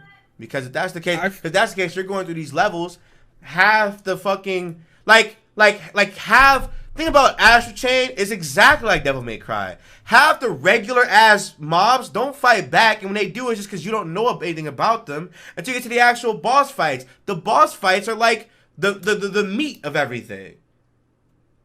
Whereas Devil May Cry is the combo shit. I can agree with so if anything, Astral Chain is dead ass Devil May Cry 5. Now let me rebuttal that with, I don't think, I mean, this category is action game, right? Mm-hmm. I feel like Astral Chain has way too much strategy to be enjoyed as an action game. You get what I'm saying? Like you can't just run in guns blazing. Like you can't, yeah. You have to actually. That's why Devil May Cry is the best action game. Yeah, you have to Devil May Cry 3, about your movements. Devil May Cry 3 is the best action game because you walk in that bitch. Hey, how y'all doing? Bob, swing. You just yes, nigga, yes. And it's just like yeah. That rush, right? Astral Chain is like okay, I'm going through this level, send in my legion, kill this little mob or whatever, get to the next thing, cutscene, boss fight, cutscene, little side quest. You do the exact same thing for the little area thing. And it's literally Astral Chain. I feel like Astral Chain is a dumbed down Nier. No. So say for instance, if Astral Chain was put in the same category as action adventure, then it would definitely give Sekiro a No. If Astral Chain was in action adventure, because it's more of a storytelling. It's like a detective type. Yeah, it's like that. It's your dead ass playing Power Rangers, my nigga. So it's a good game, but it's just like it's unique. I think that's it's a unique special game. But I feel like Devil May Cry for the genre itself is like Devil May Cry 5. I've seen people say it's the best Devil May Cry game, and there's 3's right there. So like that's saying a lot. And 3 DMC5 was definitely, it got me into the series more than what I was. Devil May Cry made me fucking spaz. When I got to find out who the last nigga was, Mikey was there. Mikey was there for that shit. When I found out like the plot twist, nigga, I can't. I promise you, I damn near broke my shirt. Nigga, I was spazzing the fucker. I was like, there's no fucking way. All what is Devil May Cry served very, very good justice to Devil May Cry 3. I mean, Devil May Cry 5 served justice to Devil May Cry 3. And, you know how... They also retconned that story, which made no fucking sense to me. But, continue. Yeah. You know how I was talking about Borderlands, how they tried to force, the Handsome Jack thing into into Borderlands 3? Devil May Cry 5 does that so well with Devil May Cry 3. Well, how Dante gets he fights Cerberus again. Yeah, and everything is just it was a nod to Devil May Cry 3. And Devil May Cry 5 is the perfect love letter to the entire series. Dante's the exact same, like attitude-wise towards all the bosses. All the bosses know him. They're like, nigga, I know who the fuck you are. I will kill you. Come on, Come on, puppy. He was like, all right, it's your ass. It's your fucking ass. And he kills him. It's like, this is fire. And then it's like, it is. Like it's shit like that. Like for people to say that Devil May Cry 5 was better than 3 is saying a lot. Because Devil May Cry 3 is the best game in the series. Literally. It was its masterpiece. It's Dante's defining game. Like that's why he's loved. It's Devil May Cry 3. And then before it came out, I was like, okay, cool, Nero's here. He's Virgil's son. We're good. We accept him. People didn't like Virgil. People did not like that nigga at first. Nobody liked Virgil. Nobody liked Nero at first. Nobody liked Nero. Nobody liked Nero, dude. When Nero came out, he was like, okay. Before we found out who Nero was, the way that Dante was like introducing him, like he was interacting with him, it was like he was sonning him, like he was his uncle or some shit. Like, and it was just like, bro, what the fuck? When we found out that was his uncle, it's just like. Then you look at Virgil like, nigga, what's good with you? Then you play his story, and it's like you see the girl he sleeps with. It's like, nigga, you are disgusting. Then you see him in 5, and it's like you don't know where Nero's from. He's like, wait a minute. Oh, that was a long time ago. It's like, yeah, you don't fucking say. What's good with you? Yo, he out here sleeping with this nigga Virgil was a slut. Oh yeah, Nero. Virgil was definitely slinging peas. Nero came out good. He came out with his dad's genes 100%. Well, I'm saying is his mom's ugly. No. When we saw her, she had like a little drape over her head, but she had her chin and shit. I'm over exaggerating it for the story. She got a man chin. No, I'm just over exaggerating it for the story. I just want to know if she's ugly or not. I don't know. She's ugly. Leave me alone. What the fuck's happening here? Anyway, but no, Devil May Cry, I think as an action game, 100% wins that. 100%. I think it is the action game this year. Yeah. I think it is the action game. Capcom was on a roll. They released RE2 and Devil May Cry 5, and that ass a month span of each other. Oh yeah, run that. That's a dub. That's a dub. That's a dub. We got next we have best ongoing game. Apex Legends, Destiny 2, Final Fantasy 14, Fortnite, and Tom Clancy's Rainbow Six. I give it to. This is hard. I give it to 14. I give it to 14 because I've heard nothing but positive feedback about their expansion. I've heard nothing but positive feedback. Yeah, but at the same time, though, good. I've heard nothing but positive. But look at Apex. Apex did a whole 360 from their original motto, Destiny 2. and so did Destiny 2. So it's like this one's gonna be tough.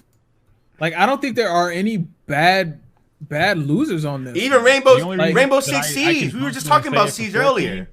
Yeah, we were. The only reason I can confidently say it about 14 is because 14's had years in development compared to Apex, which is brand new, and then Destiny 2, which it's about a year or two old, and they caught a lot of flack. It took them months, almost half a year, to fix themselves. 14, and that was just on Destiny 2.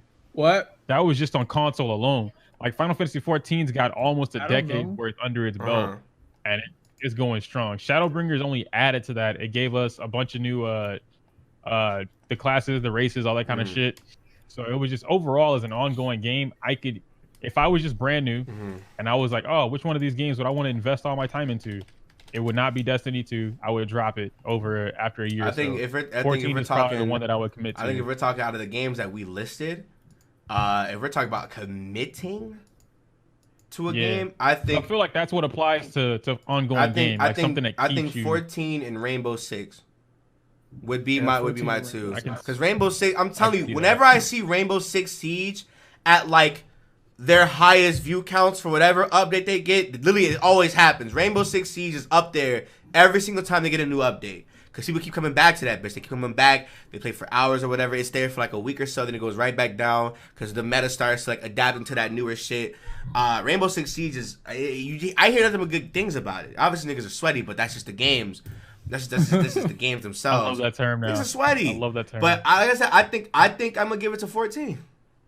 Because 14 does have that. It does have that 10-year... But wouldn't that be unfair though? Because that 10-year advantage... Well, no, I mean it's ongoing. If you put it down for just this past year or two, it still had Shadowbringers and whatever the fuck the one was before Shadowbringers. I gotta play through 14. Y'all niggas be gassing the fuck up out of that damn game. Join the server with me, big dog. I'll take care of you, or rather, I'll have other people take care of you. I can't carry nobody. I'm getting carried myself. But I gotta appreciate the honesty. And then this one, it's huge. I gotta appreciate the honesty, bro. I appreciate you, bro.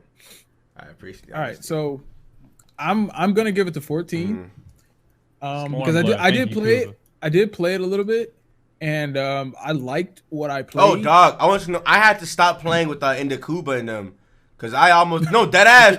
I almost like because like I think it was like this was like the very first night I played, and I played for like maybe like 3-4 hours, right? And it was about to hit 1 o'clock. I was like, wait a minute.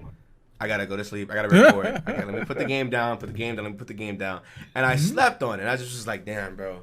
Am I really about to sit here and commit to this bitch again? I'm like, wait a minute. Fuck.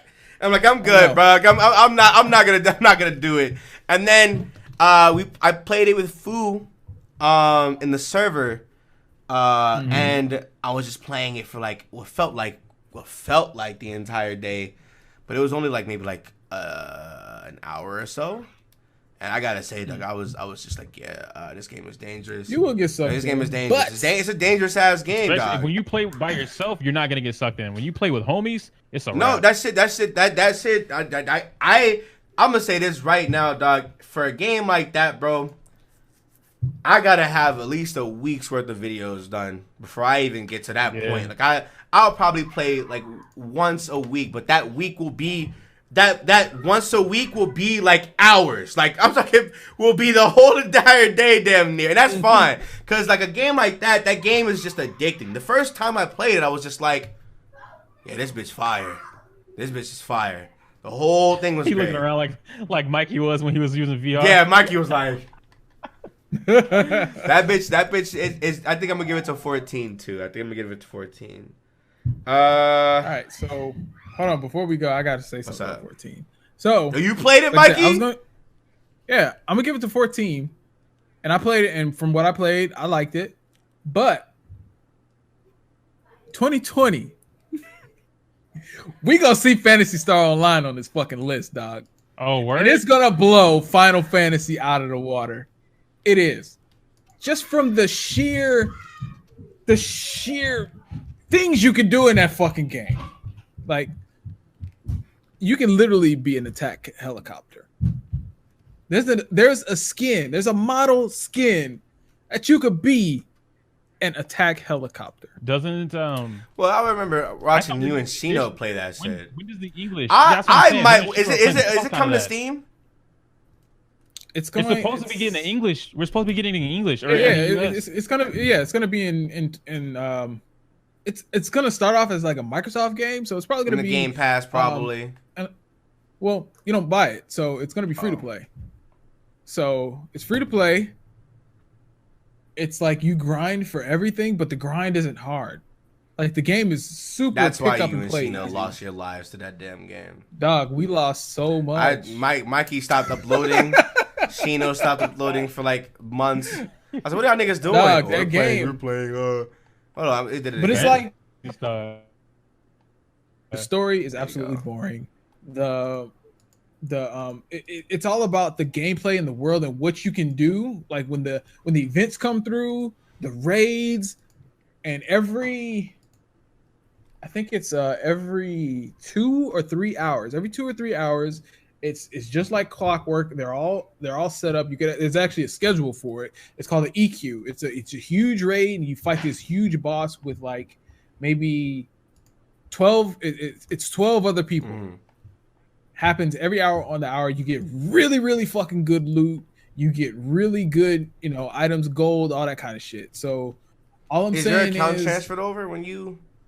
It's not. So you're just gonna be starting off. That's a Japanese server. It's kind of like, because the thing is, Japan has a deal with a lot of these other, all the crossovers that they do is like Japan exclusive. So they got like Hatsune Miku crossovers. They got Persona crossovers. They had Fairy Tail crossover. They got a lot of crossovers. So coming over to the States is going to be licensing issues and all that kind of stuff. So what I think is going to happen is when they do come over, it's going to be like boneless. Not so much as it's not so much as a fresh slate, but they have a lot of IPs that they could work with. So it's Sega. So they have all their internal. So we're definitely going to see the Persona 5 crossovers. We're going to see the Sonic crossovers. We're going to see they got Samba de Amigo crossovers. All that kind of shit. All the Sega IPs are going to do a Skies of Arcadia crossover, I'm playing. If they do, if all the Sega IPs, they're going to be Sega, run my fucking check, nigga. Run that goddamn game, nigga. I'm sorry. They've got so many connections over here on the US side to where that, maybe the Fairy Tail event won't happen, but we may get like a Astral Chain event. We may get, like a Bayonetta event or some shit like that. So anything can happen with Phantasy Star Online because it's just like it's a anime gag game. That's the best way that I can say it, with dope ass gameplay. Okay. So it's a lot of crazy shit that happens, but it's a lot of serious shit that happens too. So Let's move on. Let's go to best score / music. The contestants are Cadence of Hyrule, Death Stranding, Devil May Cry 5, Kingdom Hearts 3, and Sayonara Wild Hearts. all right. So the only thing I've never I played know, Sayonara Wild Hearts. I haven't either. I've only played Kingdom Hearts, Devil May Cry, and I've heard the music of Cadence of Hyrule, and it is great. I'm giving it to either Cadence of Hyrule or Kingdom Hearts 3. Same. I heard people didn't like KH3 music. Nah. KH3 was fire. Yeah, Kingdom Hearts 3 music was great. Kingdom Hearts 3 music was good. Like that shit is fire. Shit is fire. We're not gonna sit here and be like Devil Trigger's not a banger. Yes, but that's the one song out of their entire like. I know. That's the one song out of their entire like roster of songs in their game. Yeah. And if you watch the video, you're not gonna like that song anymore. Don't watch the music video for that song. I hate that shit. It's so fucking weird. Yeah, it is. But Cadence of Hyrule is up there. If it's not Cadence of Hyrule, it's Kingdom Hearts 3. I think. Cadence of Hyrule music is really, really good. Let's keep going. We have Best Art Direction. Control, Death Stranding, Gris, Sayonara Wild Hearts. I must find out what this game is about. Sekiro, and then Link's Awakening. Okay, so with art direction. Oh my god. Have you guys seen Control? I've seen it, but I haven't played it for myself. Ain't that the game before I even say anything. Ain't that the game with that bitch with the powers, the X-Men simulator? Yeah. Like, Run that, dog. Run that. You playing as Jean Grey, dog. Fuck out of here with that shit. You dead ass. Fuck out of here with that shit. You are. But like the shit that you can do and the environments that they make up is. Yeah, but that's not the art though, Mikey. What do they mean by art then? Because I mean it says outstanding creative or technical achievement. So that's got to be, with the in-game assets, right? Nah, I just think it's the art. I just think it's the aesthetic. I think that's. Because there's another one that's just for game direction. Yeah, that's game direction. So it's like if we're talking about art direction, I just looked at this Sayonara Wild Hearts game. Mm-hmm. If it's not Link's Awakening, it's probably Sayonara Wild Hearts. Let me look at that. Like it's very Persona 5-esque in terms of like aesthetic, but instead of like the red, it's purple. When you see it, you'll see it. Or you can do Gris. Gris is literally like an entire art show. You see it? Mm-hmm. Tear it up. They're dying. Oh, okay. I see Sayonara. Yeah. Okay, I see what you mean. It's like Persona 5's aesthetic, but it's instead of like the red and black, it's purple with like a little hint of blue. So if we're talking about art direction, I think it's either Link's Awakening or Sayonara Wild Hearts. Okay, little girl, damn. All right. I don't think I can give it to Sekiro because Sekiro still has that Dark Souls curse of being too gray. I gave it to Sekiro because I like Sekiro. Like that game is not. Relax. Hey, bro, chill out, man. Relax. Just because you couldn't, don't mean it's not great. What are you talking about? Devil May Cry 5 is a better game than Sekiro. Huh? Yep. Anyway, next topic.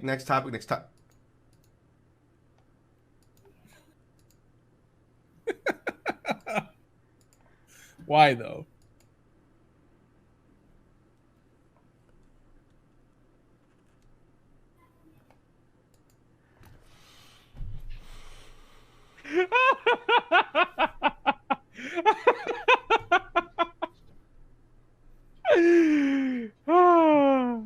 You messed up my entire layout. I hope you know that. I know. I looked at it on stream I waited for that right moment. I waited to see it on stream and watch the cameras fuck up. Anyway, like I said. Next! It's time for me to get up out of here, bro. I gotta feed this little girl and take her out. Oh, you gotta go? It's been 3 hours. Damn, has it really? Damn, it has. We ain't even halfway done with this shit. Well, hurry up and go take her why out. I asked you, like, if you wanna go straight through Hurry it. up and go take her out. I mean, y'all can run through stuff or whatever. It's fine. Yeah, I'll be back. Because we only have like 2 or 3 more though. Okay. So it's like we can just run it back though. It doesn't matter to me.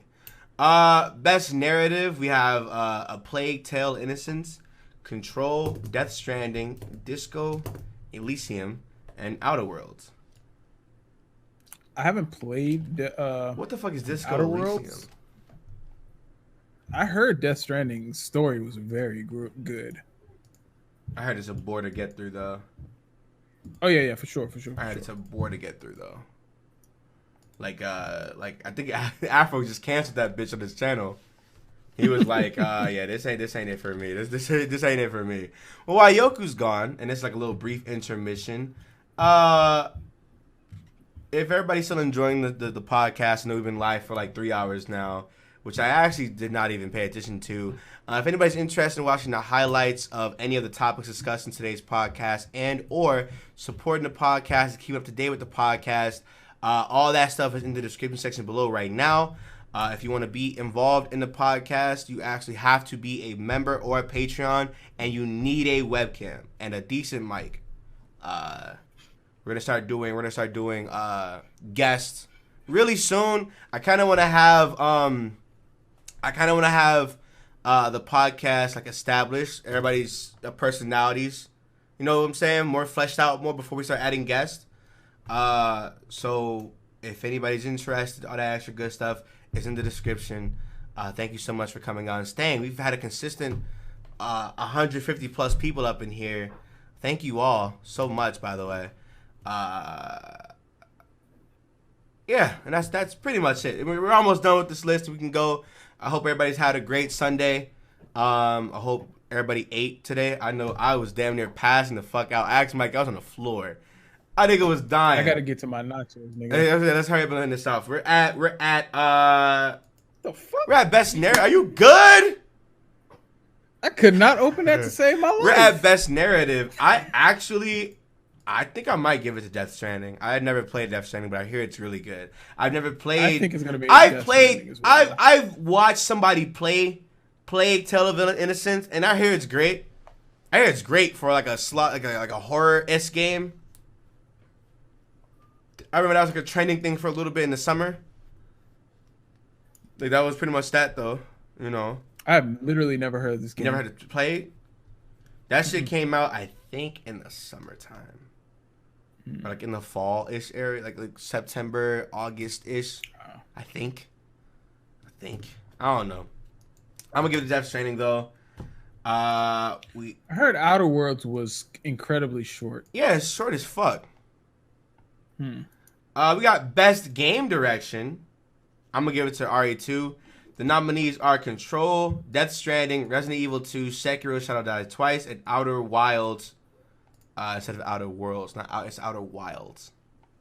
Is that a different game than Outer Worlds? Yes. It's a way different game. All right.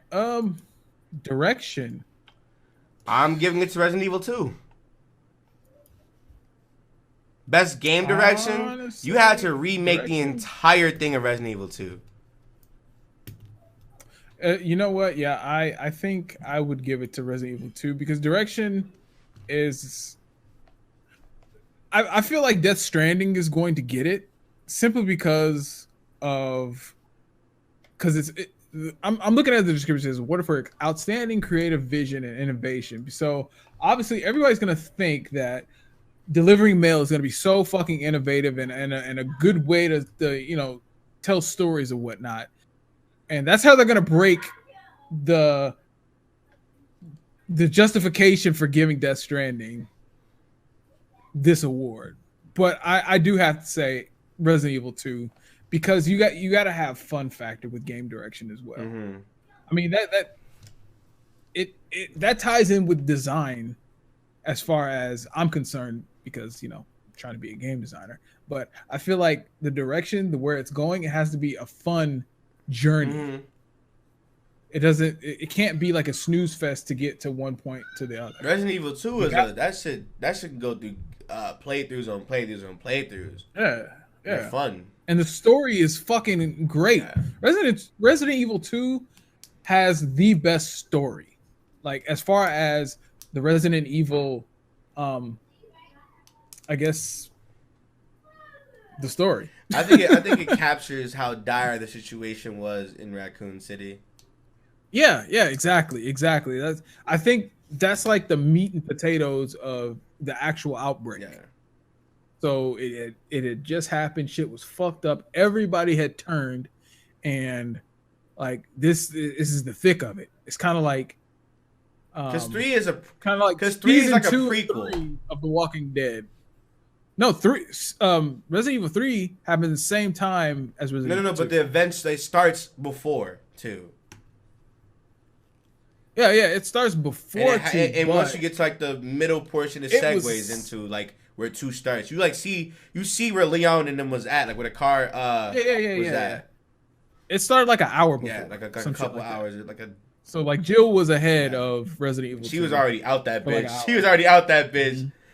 But that's I don't know. I think 2 when it comes to definitely like just direction to make what 2 is compared to the original, to make it as better as it is as the original. I think that's just a really good game. 100%. I agree. And last but not least, so we can wrap up everything and we can go and eat and y'all can go to sleep. I know we've been live. We've been podding, dog. We've been podding. Let's fucking go. I like this shit. I like having these long ass conversations where it's just us talking this shit. We podding, nigga. We podding. It's a podcast, huh? I'm sorry. Game of the year is Control, Death Stranding, Super Smash Bros. Ultimate, Resident Evil 2, Sekiro: Shadows Die Twice, and The Outer Worlds. I know Ioku voted for Sekiro, which is not a bad idea. It's not a bad idea. It's not a bad.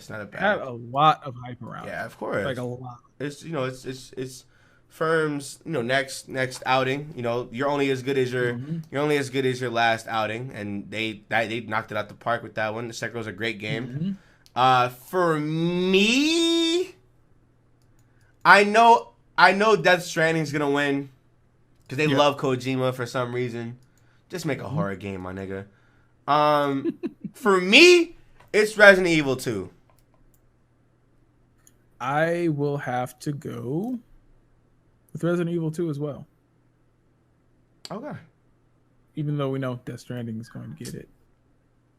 Only reason though, but that's so weird though, because I was just talking to Yoke about that earlier though. I was like, I feel like Resident Evil 2 shouldn't even be on this list.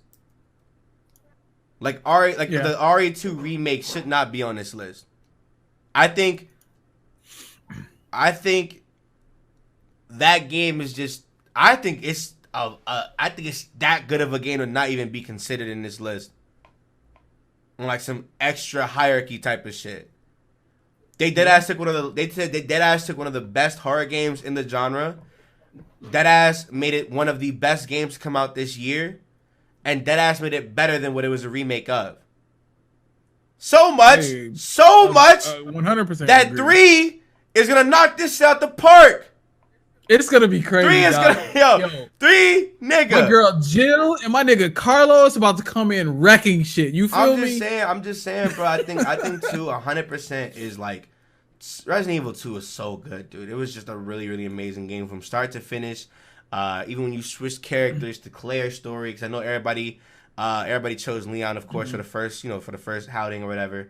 And when you go back and play the DLCs, the game modes they had for the DLCs, when you run back and play through the playthroughs for the difficulties and shit, just how they redid the police station, they made Mr. X a crazy force to be reckoned with. You know what I'm saying? They made him more like he was supposed to be. He was more like Nemesis. Yeah, which means Nemesis is gonna be a monster. Nemesis is that nigga got the actual cannons. I'm sorry, but they made Mr. X way better of an antagonist. Made him like a lingering force until you get down there. Then as soon as you see him down there again, he's still the final boss. Oh shit, we're here.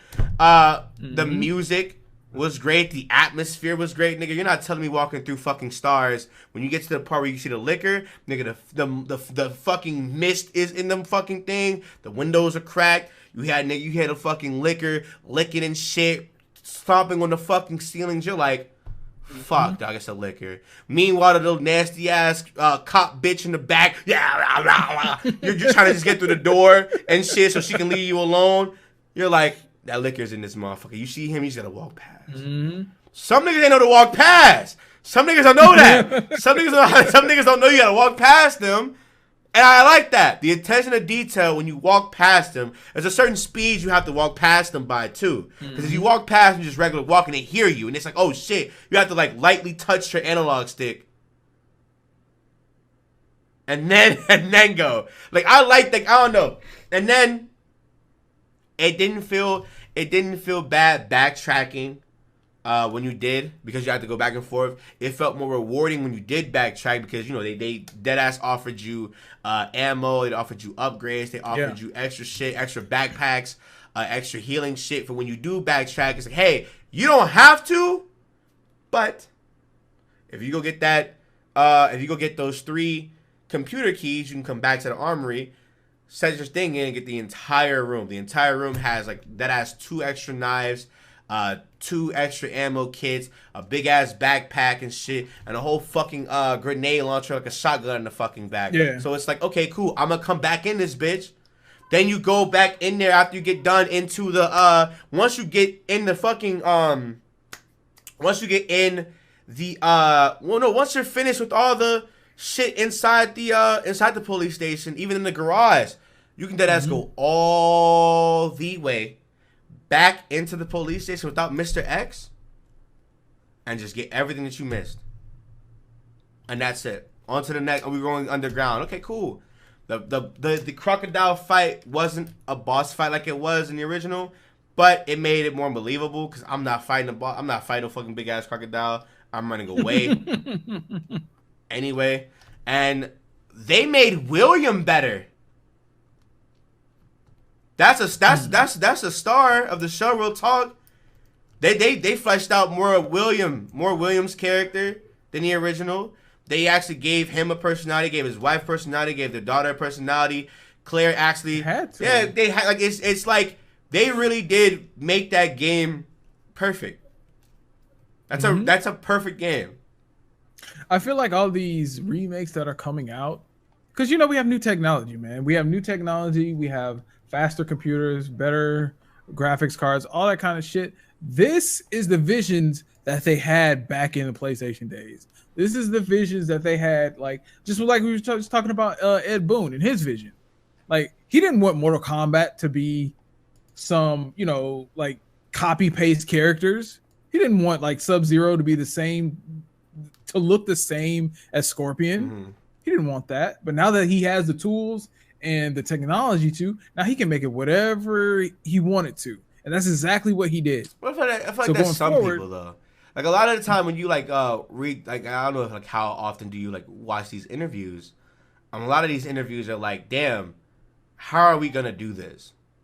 You know? Especially if it was one of their best outings. Like for Capcom to say, let's remake Resident Evil 2, that's like, hey, let's make an already established one of the greatest games of all time and make it an even better game.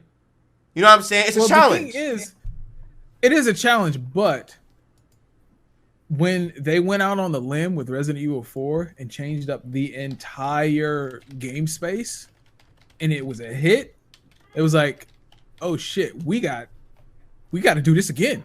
So they tried it again with Resident Evil 5. It was good, but it wasn't, you know, it wasn't as good as 4. Right. So they crapped out. I don't know what the fuck Capcom was doing between Resident Evil 5 and Resident Evil 7, but they were shitting out games that were absolutely fucking trash. Well, you gotta remember that's the same time we were getting multiple Street Fighters. Yeah, I'm just talking about like, I'm talking about Capcom as a whole. Oh no, that's what I'm saying. That they were in a rut the last couple. They was before the new deck. They were just throwing shit out there. Yeah, it was throwing shit at the wall to see what sticks. Come on. I'm glad Street Fighter 5 stuff. So are you ready for the inevitable Resident Evil 4 remake? Is the question. Because that's coming, by the way, for people who don't. I don't think we're gonna get a remake. We're probably gonna get a remaster. I think we're gonna get a remaster. We're gonna get it in the RE engine. So it's gonna be the remaster. I don't think they're gonna change anything. I think Ashley's gonna be as annoying as fuck as she always was, but it's good. Like I would love to see Resident Evil 4 in this same in this engine, because that's what this engine is based off of. This engine is based off of Resident Evil 4. Like the game plays exactly like Resident Evil 4. Right. So I don't think they would remake the game. I don't think they would change anything. They would just give us that. Perfect it. They would perfect. They would give us the experience that we had with Resident Evil 2 inside, the Resident Evil 4 space. Because man, that game was great. What do you buy it? I was I'm still kind of sad. I had to cancel Resident Evil 4, bro. Real sad about that, dude. I'm really sad about that, bro. It just wasn't doing good, but I still had a lot of fun playing that bitch. But it was great though. What's up? I do want to eat. We're about to end it off right now. Okay. Good day. Also, I'm gonna be with my daughters, but no, like I already know Ioku's gonna gas up Sekiro. I can understand Sekiro gas. I can understand Sekiro gas though. I accept it actually. That was my first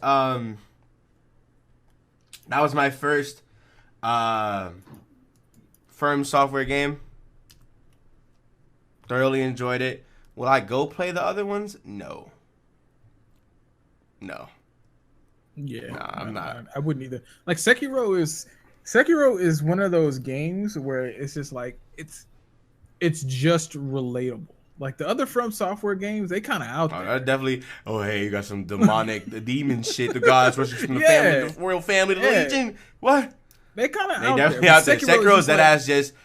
It's right up the anime. Yeah, it's that ass. It's that ass right there. So, hey, here's a samurai. Here's like a guardian. You gotta nigga gets his arm chopped off there, and you find out an ancient tale about the. So yeah, I like that. It's simple. It's simple, but the gameplay is definitely the gameplay is the meat. And I think at that point that's what the game. That's what games are all about. It's just like, oh, Yoko's right here.